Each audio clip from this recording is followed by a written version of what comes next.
আসসালামু আলাইকুম viewers, welcome to my channel Samira Sanjana. আবারও চলে আসলাম নতুন একটা রেসিপি নিয়ে। আজ আমি আপনাদের সাথে খুবই সহজভাবে এবং কি ঘরোয়া উপকরণ দিয়ে মাত্র 5 মিনিটে এই চিকেন শর্মা রেসিপিটা তৈরি করে দেখাবো। আপনারাও কিন্তু চাইলে খুবই সহজেই ফ্যামিলি মেম্বারদের সাথে এবং কি সকালে বাচ্চাদের টিফিনে এবং কি আসছে সামনে রমজান এই মজাদার রেসিপিটা তৈরি করতে পারেন। তো চলুন রেসিপিটা শুরু করা যাক। এখানে আমি 300 গ্রাম চিকেন নিয়েছি আর চিকেনটাকে আমি একদম ছোট ছোট করে কেটে নিয়েছি। আর চিকেনটাকে আমি আগে থাকতেই ধুয়ে পানি ছড়িয়ে নিয়েছিলাম। তারপর এখানে দিয়ে দিলাম 1 টেবিল চামচ লাল মরিচের গুঁড়া, আধা চামচ গরম মশলার গুঁড়া, 1 চামচ জিরার গুঁড়া, আরও দিয়ে দিলাম এখানে আমি 1 চামচ আদা বাটা, 1 চামচ রসুন বাটা, আরও দিয়ে দিতেছি এখানে আমি 1 টেবিল চামচ পরিমাণ সয়া সস, আরও দিয়ে দিতেছি এখানে আমি 1 টেবিল চামচ পরিমাণ ওয়েস্টার সস।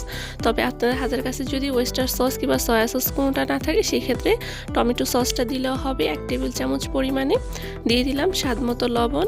তারপর এটাকে এখন আমি ভালোভাবে মিক্সড করে নিব। আর মিক্সড করা হয়ে গেলে আমি এটাকে সঙ্গে সঙ্গে ভেজে নেওয়ার জন্য চলে যাব। তবে আপনারা চাইলে আধা ঘন্টার মতো এটাকে ম্যারিনেটে রাখতে পারেন।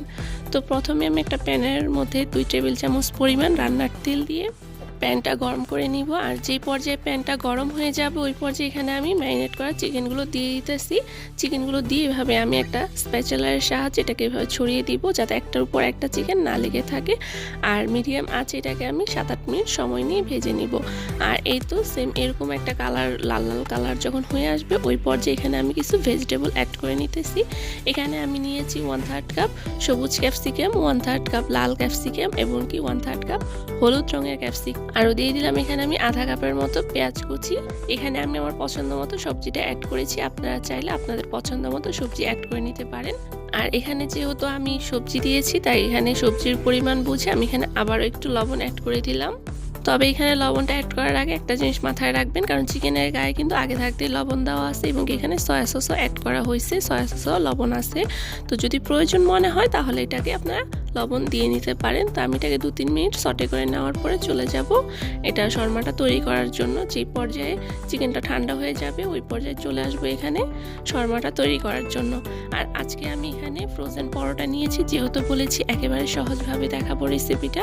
তো আমি পরোটাগুলোকে অফ ক্যামেরায় ভেজে নিয়েছি। পরোটা আমরা সবাই ভাজতে জানি তাই এখানে আর আমি দেখালাম না। তো এখানে আমি পরোটার উপরে লেটুস পাতা দিয়ে দিলাম 2 পাশে 2টা। আর তারপরে দিয়ে দিলাম যেই চিকেনটা তৈরি করেছি ওই চিকেন। আর এর উপরে আমি এখানে বার্গার সসটা দিয়ে দিয়েছি। আর এভাবে আমি এটাকে এখন রোলের মতো করে নিব। আর এই তো দেখুন খুবই সহজভাবে তৈরি হয়ে গেল মাত্র 5 মিনিটে ঘরোয়া উপকরণ দিয়েই চিকেন শর্মা। অনেক সময় খেতে গেলে যেটা হয় যে এই সসটা গায়ে পড়ে যেতে পারে, তাই আপনারা চাইলে এইভাবে সহজভাবে কিচেন টিস্যু দিয়ে এভাবে মুড়িয়ে নিতে পারেন। এতে করে দেখতেও সুন্দর দেখা যাবে, খেতেও সহজ হবে। আর আরেকটা কথা, এখানে আমি বার্গার সসটা ব্যবহার করেছি। আপনাদের হাতের কাছে যদি বার্গার সসটা না থাকে সেই ক্ষেত্রে আপনারা এখানে মেয়োনিজ আর টমেটো সস দিয়েও এই কাজটা করতে পারেন। আর এখানে আমি কতটুকু সস দিয়েছি সসের পরিমাণটা বললাম না, আপনাদের পছন্দ মতো সসের পরিমাণটা কমিয়ে বাড়িয়ে নিতে পারেন।